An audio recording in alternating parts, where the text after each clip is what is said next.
Olá, sejam todos bem-vindos ao nosso programa Kabbalah em 10 minutos. Eu sou Marcel Fernandes, professor da Escola de Kabbalah Brasil, e aqui é o lugar certo. Hoje uma questão veio para nós lá de Taquaritinga, do nosso amigo Edson, com acento no E do início, né, da primeira letra. E o nosso amigo Edson de Taquaritinga pergunta para a gente o seguinte: se tudo já está determinado, se não existe livre-arbítrio, como eu posso, através da Kabbalah, alterar o rumo e começar a controlar a minha vida? E se isso acontecer, não é prova, né? Se eu conseguir mudar minha vida, não é prova que existe o livre-arbítrio? Olha, para falar sobre o livre-arbítrio aí, tem que ser no ambiente de estudo mesmo, mas presta atenção aqui que vocês vão ver como é que é interessante.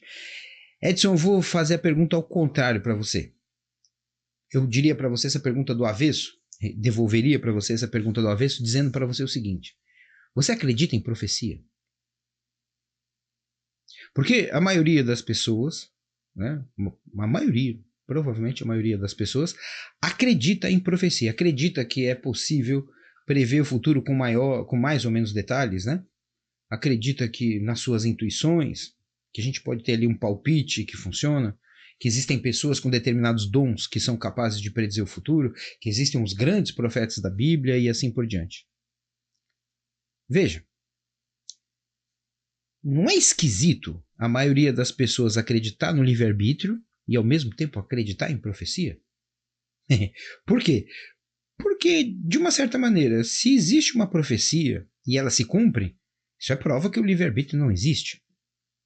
Por outro lado, se existe o livre-arbítrio, a gente, sabendo antecipadamente daquilo que foi profetizado, pode mudar o rumo da coisa, né?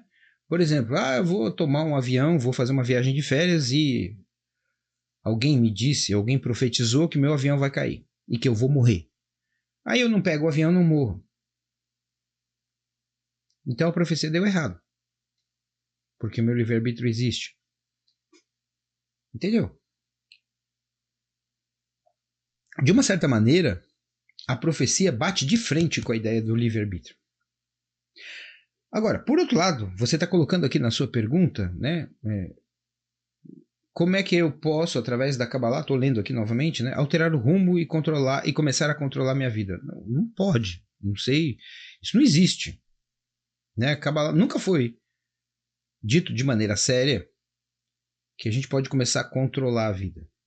Né? Na melhor das hipóteses, pode-se dizer que a partir do estudo da Kabbalah começa a existir uma mudança significativa. Mas não é controle seu. Né? A Kabbalah não vai servir, por exemplo, para você nunca mais ficar doente, para você nunca mais ter uma briga conjugal, para você prosperar nos negócios, para você envelhecer lentamente, para que os seus filhos sejam todos bem-sucedidos e virtuosos. Não existe controle da vida. Nem é para existir, graças a Deus. A Kabbalah não tem essa proposta. A Kabbalah só tem um propósito, que é a revelação do Criador às suas criaturas nesse mundo.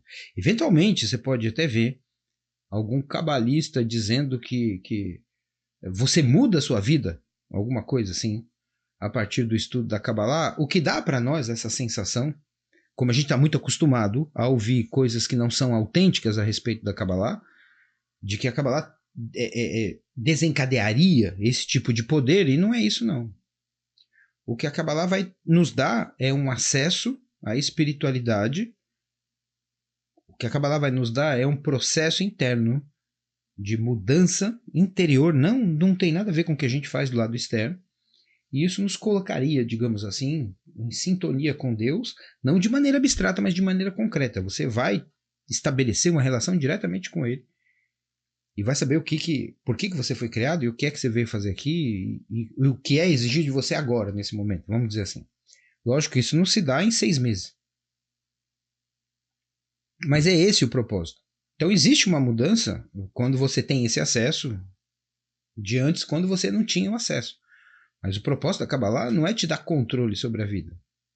Veja, isso nunca vai acontecer, porque imagina que eu tenho uma divergência com você, e eu estudo Kabbalah e tenho esse controle, e você também tem. Aí eu quero que chova e você quer que faça sol. O que vai acontecer aqui? Entendeu? Imagina que a gente é sócio na mesma empresa. Eu quero que a empresa vá por um caminho, você vá por outro. Mas aí, como eu tenho poderes, como eu tenho controle, eu vou determinar através desse controle o futuro das coisas. E você vai determinar através do controle um futuro diferente para a mesma empresa, para a mesma companhia. Como é que isso vai funcionar? Imagina você casado com a sua mulher. Você quer comer churrasco, ela quer comer sushi. E aí você tem essa capacidade, ela também. O que vai acontecer? Você vai comer sushi na grelha? Não, né? Entendeu? Não é assim. Entende? Não é assim. O processo de desenvolvimento espiritual não é um processo de desenvolvimento de poder. É o contrário. É um processo de entendimento de toda a mecânica espiritual e de tudo que fica determinado para o nosso mundo. Onde você é inserido nesse processo. E isso tem muito a ver com a essência da tua alma. Acontece de uma tal maneira que não é um processo forçado. Ao contrário, você vai porque quer. Porque você se identifica com a coisa. Quando você descobre isso, imediatamente você se identifica com a coisa. Assim como um bebê se identifica com a sua mãe logo que nasce. Ele imediatamente começa a mamar. Não só porque ele tem fome, mas ele já reconhece. De alguma maneira, ele já está conectado com a mãe de alguma forma. E a mãe já está conectada com o filho de alguma maneira. É instantâneo. Simplesmente funciona assim. Entende? Agora, a questão do livre-arbítrio, eu não sei, será que a gente tem? Em certa parte sim, né? Eu posso ir ao mercado, sei lá, e escolher qual é a marca de macarrão que eu vou levar para casa. Posso escolher se eu vou comprar presunto ou se eu vou comprar queijo. A gente chama isso de livre-arbítrio? Ok. Eu posso escolher algumas coisas, eu posso tomar uma decisão de pedir demissão no meu trabalho, posso tomar uma decisão de mudar de endereço, né? Ir para uma casa diferente. Isso é isso, que é livre-arbítrio, tá ok. Então a gente tem. Agora, os conceitos na Kabbalah, eles são mais profundos, eles falam de uma outra dimensão que para nós sempre fica a coisa meio difícil de entender se a gente não está estudando. E a nossa preocupação toda com o livre-arbítrio, com o controle, é justamente um efeito da nossa falta de livre-arbítrio e falta de controle. Por que eu quero ter o controle das coisas? Porque existe uma regra em mim, em você, nele, nela e no outro ali, e em todos nós, que dita para todos nós que a gente precisa se dar bem, que a gente precisa evitar o sofrimento, que a gente precisa ter sucesso, que a gente precisa viver confortavelmente, que a gente precisa conquistar as coisas que a gente quer, que a gente precisa realizar os nossos sonhos. Né? Não estou dizendo que está errado, mas percebe que isto é uma regra humana que está todo mundo buscando. Pode ser que o seu sonho seja diferente do meu. Pode ser que as suas metas sejam diferentes das metas dela. Pode ser que as suas ambições sejam maiores ou menores que a ambição daquele outro ali. Mas todo mundo tenta viver de acordo com os seus próprios, com as suas próprias emoções, com os seus próprios sentimentos, com as suas necessidades, com as suas aspirações. E a gente sempre está procurando aquilo que é melhor para nós, a gente sempre está procurando evitar a dor e alcançar uma situação doce e segura.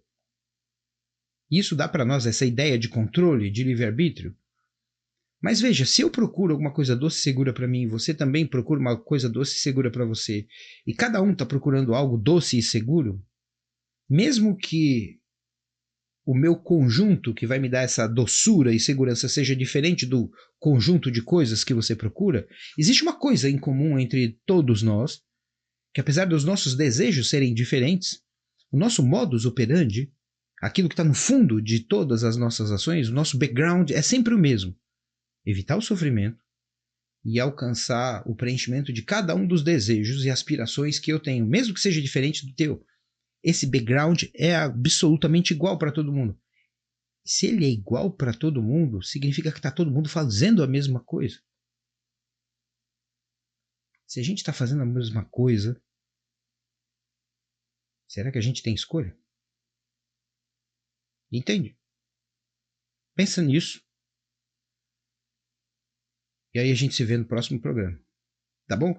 Pessoal, continue mandando suas perguntas aqui para a rádio. Quem quiser conhecer a gente, basta fazer um clique no banner aqui da rádio. Se você estiver vendo a gente pelo YouTube, dá uma olhada sempre aqui na descrição do vídeo que você vai encontrar coisas interessantes ali. Se você quiser, também pode enviar suas perguntas aqui. Põe a sua pergunta aqui nos comentários que a gente responde em algum momento.